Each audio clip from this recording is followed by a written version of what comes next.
a choisi la formule de dire, conformément d'ailleurs aux recommandations de l'OMS, avec le nouveau vaccin qui a été élaboré dans l'urgence, je vous le rappelle, il faudra 2 injections. Donc pour protéger tous les Français, 90 millions de doses à peu près, on est 60 millions, donc voilà, en gros 90 millions de doses.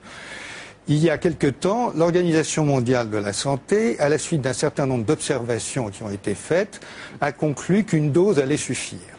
Bon, le nouveau vaccin n'avait pas pu être testé complètement dans les temps puisqu'il a été élaboré dans l'urgence et donc le gouvernement français réduit le nombre de doses et tout cela est parfaitement logique. Mais alors, vous comprenez bien que Philippe Korinski, qu'aujourd'hui, ça semble, il y a un côté un peu risible. Et pourquoi j'ai demandé à Christophe Lévesque d'être là ce soir, c'est qu'il y a quelques mois, au plein moment où on était dans la campagne de vaccination, sur ce plateau, vous aviez fait le pari que tout ça était inutile. On va revoir tout de suite l'extrait. C'était assez gonflé parce que c'était au moment où et vous étiez venu d'ailleurs 2 jours avant, Philippe Korinski, pour dire qu'il fallait absolument se vacciner, que c'était très très important. Et un clown, un humoriste, le jour suivant peut-être, prenait le risque de faire ce pari-là. On va le regarder tout de suite. Ça va quand même nous coûter 1,5 milliard d'euros. Pourquoi on ne sait toujours pas, on ne saura jamais. Et moi, je vous parie tout ce que vous voulez maintenant. Faisons le pari de Pascal, c'est tout ce que je vous demande. Mais qu'il ne se passera rien. Vous pariez qu'il ne se passera rien. Rien, il ne se passera rien. Visiblement, les Français ont fait le même pari que Christophe Lévesque. Ils ont fait visiblement le même pari que Christophe Lévesque, puisque je crois qu'il n'y a que 4,5 millions de Français qui ont été vaccinés. Et on a l'impression aujourd'hui, vous allez peut-être nous dire qu'on se trompe, mais qu'il ne s'est rien passé, effectivement. C'était quand même gonflé de faire ça. Vous auriez pu, s'il y avait eu une hécatombe la semaine d'après, vous auriez été mal quand même. Il n'y aurait pas eu d'hécatombe. Cette histoire puait depuis le début. Et d'ailleurs, je suis très content parce qu'au départ, le monsieur fait beaucoup référence à l'OMS, justement, parce qu'ils sont en train de se couvrir, comme ils ont fait que des conneries depuis le début. L'Organisation mondiale de la santé. Voilà, maintenant ils nous disent l'Organisation mondiale de la santé nous avait dit qu'il fallait l'Organisation mondiale de la santé, alors qu'à l'époque, on entendait Roselyne Bachelot qui est le vrai virus. C'était elle, le vrai virus et qui, elle, disait la France a fait plus que les autres. La France a commandé plus de vaccins. La France applique pratique de pression. C'est-à-dire qu'elle prenait sur elle pour dire regardez, nous sommes exemplaires.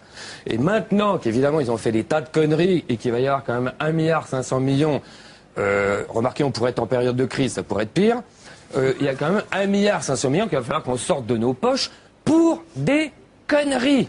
Enfin, elle a dit qu'il y a une partie qui n'allait pas être payée puisqu'elle n'a pas... Oui, bien sûr. Mais ce qui est très drôle, c'est que maintenant on va revendre les vaccins et que les médecins qui n'avaient pas le droit, les médecins qui n'avaient pas le droit de vacciner, comme c'est les soldes maintenant, on va leur filer les vaccins. Allez-y, faites-vous vacciner parce que ça nous a coûté la peau des couilles. Et moi, dans tout ça, ce qui est plus important à la limite, c'est pas ça.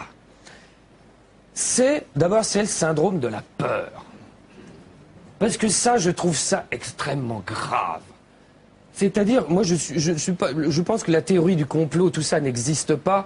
Mais c'est-à-dire qu'à un moment donné, on sait très bien que les gens, quand on les maintient comme ça, quand on leur fait peur, quand on les angoisse, on les tient. Voilà.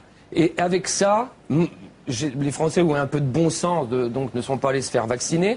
Mais ça veut dire qu'on a quand même une ministre de la Santé qui est quand même responsable, on parlait de service public tout à l'heure, qui a dit aux gens dans les yeux, vous allez mourir. Et je trouve ça extrêmement grave de mentir à ce point-là. Et je trouve que ce n'est pas des comptes qu'on devrait lui demander à la Miss Roselyne. On devrait la traîner devant un tribunal maintenant. Parce que le principe de précaution a bon dos, mais il a quand même foutu la trouille à plein de gens. Et on parlait tout à l'heure de... Je ne pas qu'il y en a déjà suffisamment devant les tribunaux. Je veux rajouter aussi les ministres. Tu parlais de Pasqua, mais je vais... Non, je ne parlais pas de ça. Non, et on parlait tout à l'heure de 200 victimes. Là, je vais paraître un peu... je vais aller cynique, mais bon, ça fait partie un peu de mon métier aussi. 200 victimes.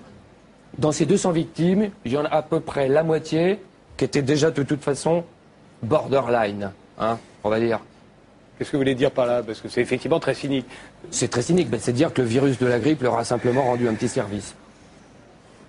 En gros, expliquez-vous, parce qu'il y a des tas c'est-à-dire qu'ils c'est des gens qui étaient, c'est-à-dire que quand tu es malade, de toute façon, que tu as des problèmes, tu chopes n'importe quel virus. Ils étaient déjà malades, c'est ça que vous voulez dire. Ils étaient déjà malades. Donc, c'est-à-dire que, effectivement, on dit toujours un mort, c'est un mort de trop. Oui et non. On n'accepte plus la mort dans nos sociétés. Ça veut dire quoi, un mort, c'est un mort de trop? Comme quand j'entends le discours de monsieur avec la paix dans les immeubles. Et puis il faudrait plus que les récidivistes récidivent. Et puis il faut plus mourir sur les routes. Et puis il faut plus mourir de ci. On va tous mourir un jour. Évidemment. Mais écoutez... Mais à un moment donné... il y a eu laissez-lui répondre. Je finis juste. En plus, on a vu l'exemple de la grippe aviaire 2 ans avant, qui avait été quand même la blague du siècle. Et même, les politiques n'ont même pas eu la modestie et l'humilité, parce que Bachelot et le gouvernement, c'est pas les Français qui voulaient soigner, s'ils voulaient se couvrir eux. C'est-à-dire qu'en cas de problème, regardez, on a fait ce qu'il fallait. C'est comme les gilets jaunes ridicules dans les voitures. On peut se demander d'ailleurs s'ils refont la même chose, s'il y a une nouvelle épidémie. Comment on va faire s'il y a une nouvelle épidémie, Philippe Coristy? Ça va être encore pire. 3 milliards. Non, mais je voudrais vous dire, vous êtes assez efficace, assez drôle et très malin. Mais je ne peux pas être d'accord. Et je ne peux pas être d'accord pour un tas de raisons. D'abord, 100 morts, c'est toujours 100 morts de trop, pour commencer. Discours, ouais. Deuxièmement, l'épidémie, elle n'est pas terminée. Hein, il ne faut pas croire que c'est fini. Peut-être, mais on ne va pas se plaindre parce qu'il n'y a pas eu de catastrophe. Mais je me plains, moi. Attendez, non mais... Je me plains parce qu'on nous a fait chier avec ça pendant des mois. Et s'il y avait une catastrophe, on vous aurait fait chier? Si ma tante en avait deux, Ali ce serait bon. Magoudi voulait intervenir si vous avez sérieux, ça. Ali Magoudi.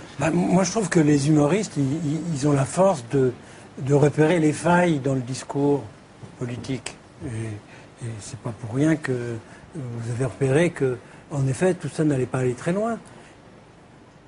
Qu'est-ce qui se passe? On nous annonce qu'on peut prévoir les catastrophes sanitaires.